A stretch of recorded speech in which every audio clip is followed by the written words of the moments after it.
Welcome, it's Denome, and welcome to this crypto update. Now, as you can see, the price of Bitcoin is $87,500, basically going up as we thought in the last update video. So the current plan is now to have this inverse head and shoulders pattern here, and if this actually completes, then the price target would be $106,000. Now, that's the plan. It may not happen, it may happen. We will continue to monitor and update the idea if anything changes, obviously. But for this video, we do have some very good updates and also some craziness coming again from United States. So we'll talk about those in this video. We will look at the fundamentals also, by the way, which look pretty good. But all in all, let's actually get started. And then I will give you some other interesting ideas outside crypto as well. But now let's actually go and talk about the biggest update, and that is Charles Schwab. So this is a financial services company, and they actually manage assets of $10 trillion for their customers. And they are now eyeing to open a spot Bitcoin trading for their clients by April of 2026. Now, I don't know why it takes them this long, but all in all, this is basically creating hype and potentially opening up new sources of inflows into crypto. So obviously a very good development here. Also, one more thing to note here is that Charles Schwab is in bed with Donald Trump. And when we go down here, they basically opening a service called truth.fi with Donald Trump here. So like I told you guys in the previous updates, it seems like Donald Trump really wants to dominate this market and centralize everything around his umbrella. And this is continuing to be true with Charles Schwab as well. Now, there's other interesting things going on in the market as well. For example, I saw a piece of news coming from Sweden saying that there's some small company that wants to become the MicroStrategy of Sweden, but I could not verify if that actually was true or not. But there's another company from UK basically saying that they want to be the MicroStrategy of UK. Now, when I was looking down here, I was like, okay, they do websites for some other companies and they only have 250 clients. I'm thinking, okay, this company cannot be that big. Can it become the next MicroStrategy? And then I scrolled all the way down here, and it says that they basically they aim to raise roughly 2 million or 1 million pounds of capital. And then I'm like, okay, fine, whatever. This actually doesn't matter. So I don't know why they made this news to. I guess it's just to appeal to other people, like, hey, look what we're doing in UK. But honestly, this doesn't really matter. But I'm happy to see that even these smaller companies are basically developing strategies around Bitcoin and adopting Bitcoin. Very cool to see. Now, something interesting going on during this Easter. So even though there's already been 11 days since the 90-day tariff pause, there's still no trade deals. And also, Japan actually walked out of the trade deals with USA. So I don't know if they cannot even make a deal with Japan, what are the chances they are gonna make deals with any of their potential enemies if even their allies cannot get on board of the plan that Donald Trump has? So I feel like this whole thing will turn into an absolute shit show. And that is reflected obviously in the price of USD. And I will talk about that also later down this video. But all in all, no trade deals yet. And then Donald Trump published a list of non-tariff cheating. And when I looked at the list here, all of these points are basically non-issues. These are measures that USA itself is doing for other countries. And mostly these issues have been around for more than 100 years. And each individual country maybe has these issues more or less compared to other countries. So I don't know what the hell Donald Trump is thinking in trying to fix all of these issues everywhere all at once in 90 days. It's just a recipe for disaster from my perspective, unless obviously maybe he can pull a pair of aces from his ass. I don't know what's going to happen, But when we look at this, currency manipulation is a non-tariff cheating. Well, pretty much every single country on the planet manipulates their currency, obviously.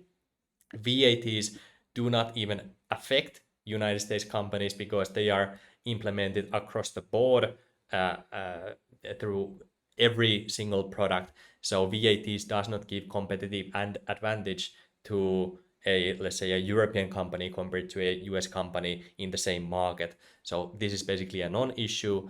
Dumping below cost. This is this shouldn't be a problem. If you dump your products below a cost, then you're not making a profit as a company. So it's just a market dynamic. It shouldn't be a problem. Again, a non-issue.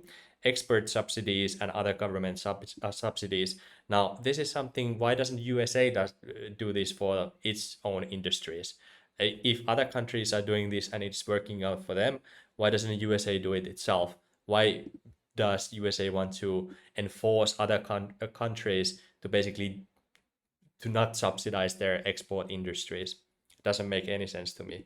Protective agricultural standards, for example, no genetically engineered corn in a European Union. Now, call me a purist, but I think this is a good thing. You do not want to eat GMO shit, or you should limit it to as minimal as possible. The pesticides and all these things in the United States are clearly a problem because they just elected RFK Jr. to basically fix the food system in the United States because that is the fattest, most sickest country on the planet. So I don't understand why Donald Trump wants other countries to basically eat their crappy foods. Sorry for this vulgar language, but I'm getting a little bit impatient with Donald Trump. I will try to collect myself for the rest of the video. Now, protective technical standards, for example, Japan's bowling ball test. Now, this has some truth to it. Obviously, Japan wants to protect its own country because it is heavily, it relies on its car industry for its exports. So obviously they want to protect it. Now, Japan has some other benefits. They have Sony, which is at least used to be a tech giant in the world, not as much anymore as it was in the past. And also its currency markets are very important in the planet as well. But if they want to protect their car industry, why doesn't USA do the same things? Again, basically, I don't understand why this is a point. Counterfeiting, piracy, and IP theft. Obviously, these are issues, but if individual companies engage in these activities in another country, I obviously think that they are taking this threat as a consideration before they move into that country to produce in that country. Now, if this was a big issue, they could probably fix it or limit those products that that have these problems, but I don't really understand why they want other countries to just enforce the same exact laws that United States wants them to implement. I don't really understand it. Now, maybe it's a bigger problem, but I honestly don't really understand IP theft.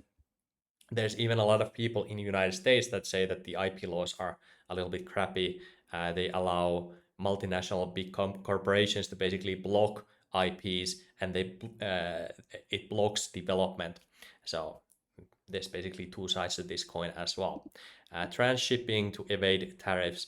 Obviously, this will happen. It's a gray area, and basically, there's not a lot a country can do about this unless they want to enforce and place in new regulations and regulate in benefit of the United States, their own country and industries, whereas it's basically a win for that country.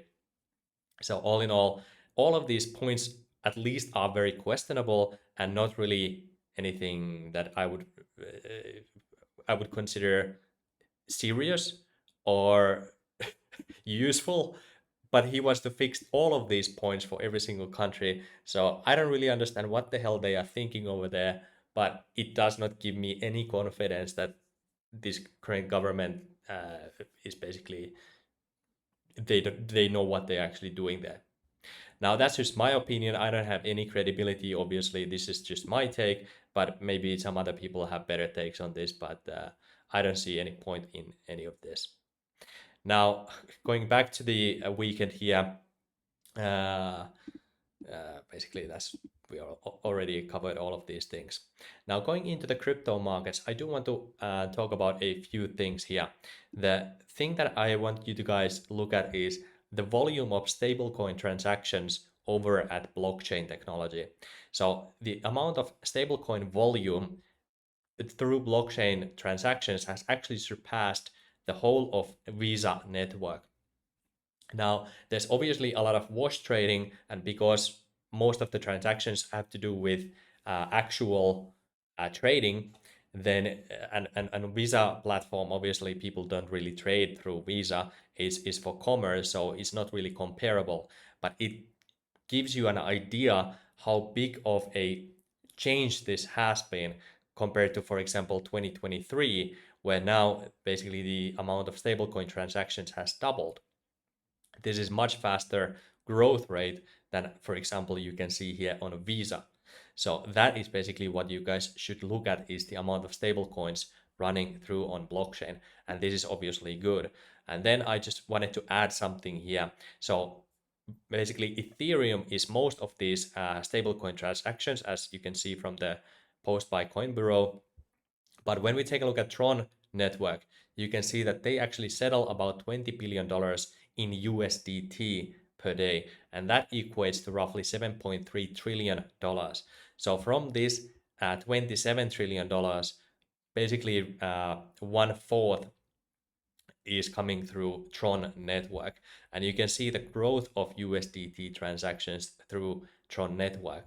And when we look at the market caps of Visa, 600 billion, Ethereum, 200 billion, and Tron market cap only $20 billion. I just think that Tron network looks extremely desirable. And also, Tron tokenomics are actually deflationary, not inflationary.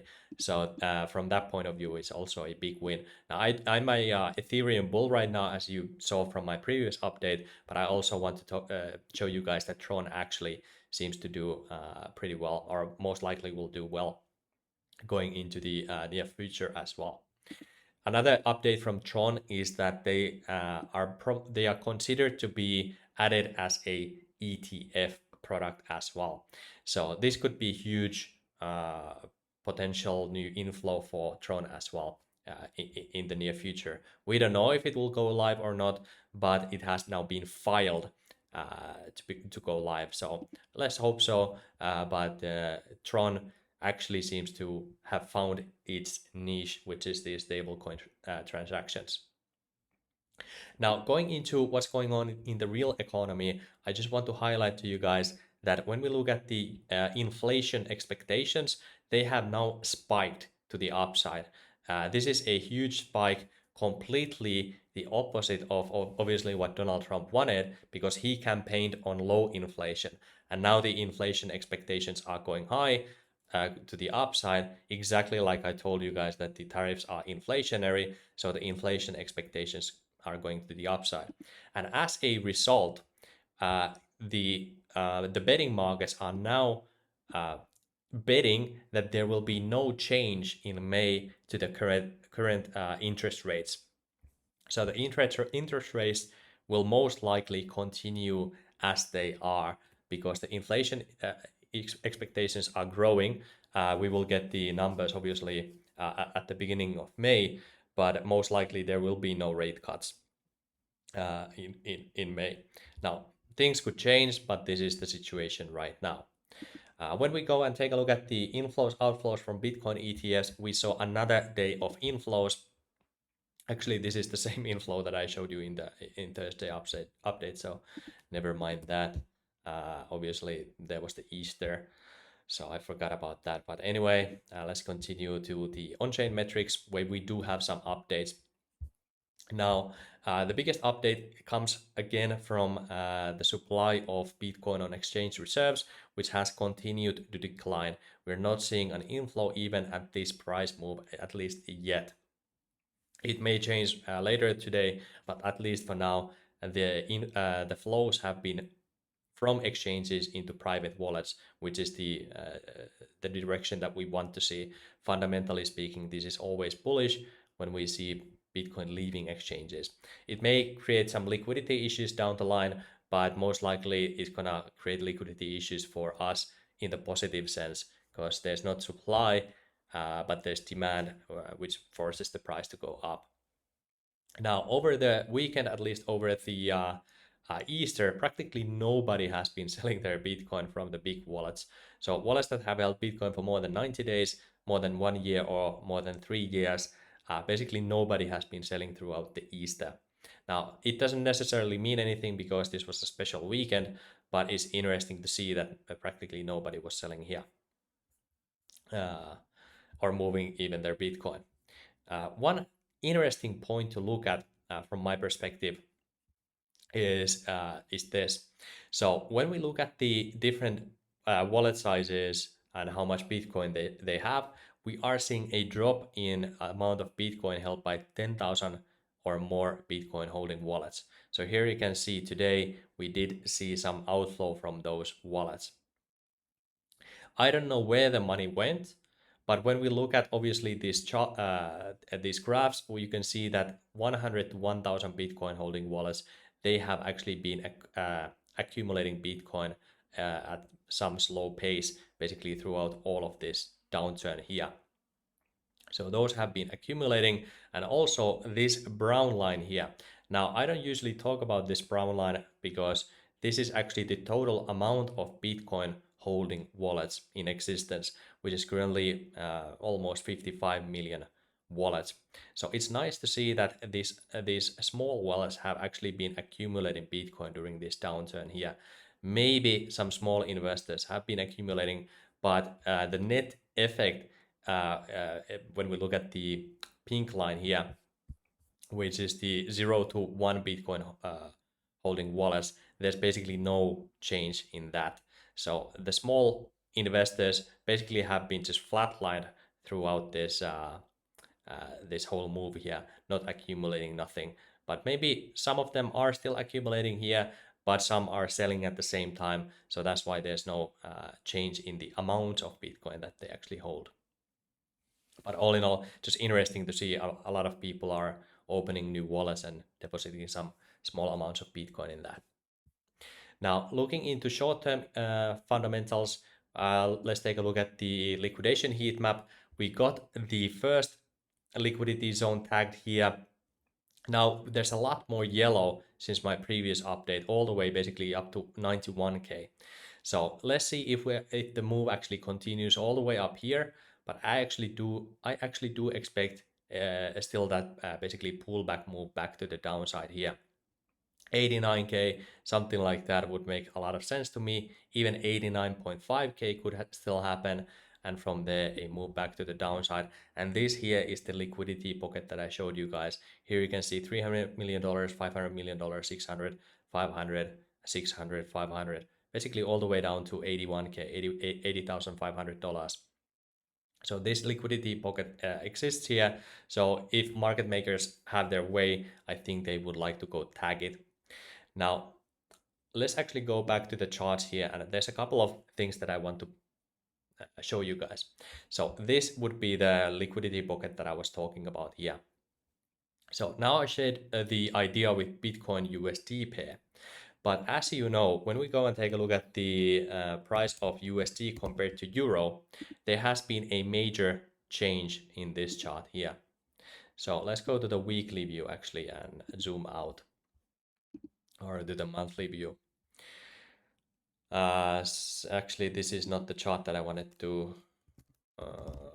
Let's do Euro to USD. It's easier from this angle. So when we look at this chart, you can see that the price of Euro has basically skyrocketed since Donald Trump started tariffs, and now the price of Euro is $1.15. But when we actually look at this chart here, you can see that Euro is breaking out of its previous downturn as well. So this kind of signals to me that euro, I don't know if it will go here and does something similar like Bitcoin will do, but all in all, it seems like euro wants to break out to the upside. And this is what I'm telling you, that it's not only me who thinks that whatever Donald Trump and the USA is currently doing is not good for business. So people seem to be dumping their dollar-based assets in favor of something outside the United States. Bitcoin happens to be there, gold obviously has gone up, but as you can see, these other currencies have also started to go up uh, versus the price of USD. Now, this was the opposite what I was actually expecting, but this was something that Peter Schiff already forecasted before. So I have to give Peter Schiff some props. By the way, I'll talk about him quite soon as well, because he gave a very interesting idea to invest, but I will talk about that soon. But anyway, euro is breaking upwards. So now let's actually take a look at the price of Bitcoin measured in euro. And here, this is what gets me a little bit worried, because as you can see, the price of Bitcoin compared to euro is still in this downtrend here. It is not in the uptrend. Now, we do have the same signals that I showed you guys before, which is that we basically already broke out from the RSI downturn in the USD and euro price pairs, but in the euro price pair, there's still this resistance area here. So that's why I just have to ask the question, is Bitcoin in a bull market, or is it going up only because United States dollar is going down? Basically, that is the question. Now, ultimately, obviously, Bitcoin will go up, but in the short term, I just wanted to highlight to you guys that these other currencies are going up also compared to the dollar. Another interesting chart that I want to show you guys is when we measure the price of gold against the price of Bitcoin. This is getting me a little bit worried. So when we take a look at the price of gold compared to the price of Bitcoin, you can see that Bitcoin has been basically outperforming gold for a, well, basically throughout this history.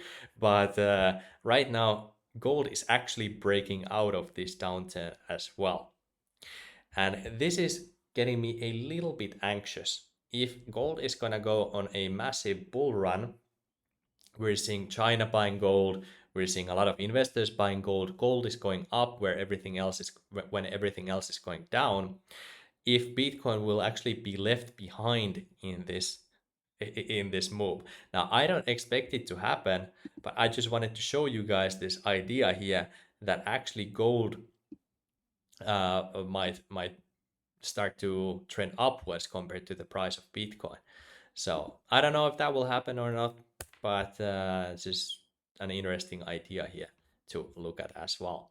Now, for the ideas or unconventional, conventional ideas, I do have to give a shout out to Peter Schiff again. I mean, if I'm wrong, he actually shared in this video here, which I watched 44 minutes of yesterday. He said that gold actually has outperformed gold mining stocks.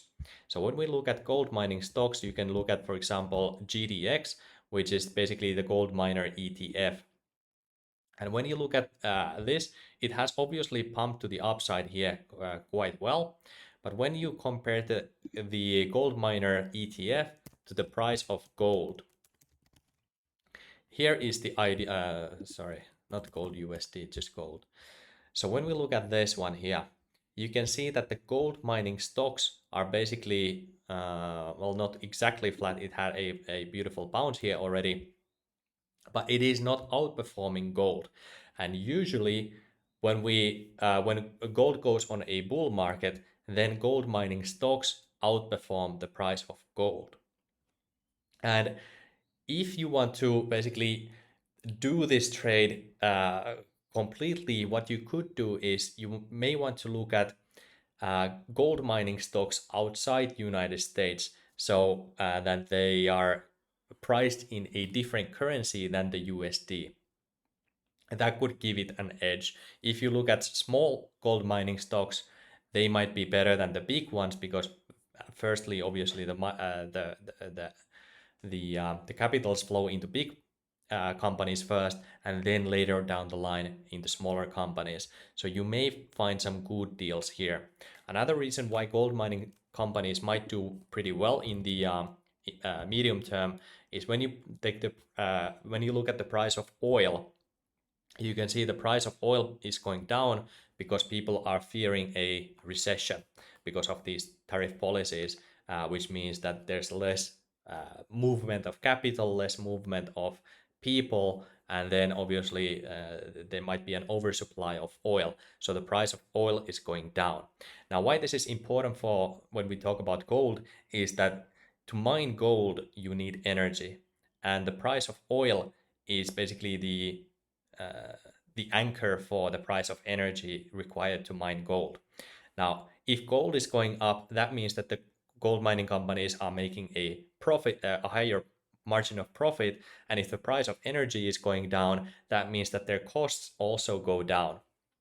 So that could mean that the profits that gold mining stocks do might multiply 2x, 3x, 4x, 5x down the line. So that's why I'm saying that gold mining stocks might actually be a good idea going into the near future. Now, I don't have any affiliate deals with anything. I'm just sharing this idea here because I thought it was pretty good. So props to Peter Schiff to giving me this idea. Let me know in the comments if you think this has uh, any merit at all. Now, one more thing that I want to share with you guys about the stock markets is when we take a look at the price of S&P 500 index. Now, it had a very beautiful, basically, recovery back to this resistance area here. From there, it already had a pullback to the downside. Now the question is, what will happen once the markets open? Will it continue to the upside, or will it actually go to basically test new lows here? I don't know the direction yet. When I see a recovery basically back to the upside, I would expect that the trend will continue back to the upside. But now, since there's basically no deals being done, inflation expectations are going down, rate cuts don't seem to be happening for United States. It doesn't seem like the plan is working out, and all of this basically cuts into the profits of US based companies. So for all of these reasons, I kind of feel like there might be more downside to look out for. So keep this in mind that we are looking at a very shaky markets, and the people are not yet, at least, going into risky assets. So Bitcoin, even though it might look delicious right now, I kind of still expect a pullback to the downside, and who knows, maybe even further downside based on what the United States stock markets do. But eventually, Donald Trump will have to flip flop if the deal is not working. If the current plan doesn't work, he will have to flip flop. So when he does, it might be again good or bad. But I do expect a lot of volatility. But in the short term, Bitcoin did what we expected, and in the basically in the long run, obviously Bitcoin will do good. But right now, the markets are very shaky, and I'm just giving you guys some ideas for caution, and also maybe some ideas how to make a profit here as well. Now that's it basically for this update. Now, if you want to trade these markets, if you want to buy gold, you can buy tokenized gold on phemex.com. You can trade crypto assets here as well. And one of the best features with Phemex is that it has very low trading fees, only 0.01% if you do market buy or market sell orders on derivatives or futures side. And as you know, I'm an affiliate here. So if you use my affiliate link, that will help me out as well. Now, the best way, obviously, to support this channel is to subscribe and like the video and comment down below. But that's it for this update. Thank you for watching, and I will see you on the next one. Bye-bye.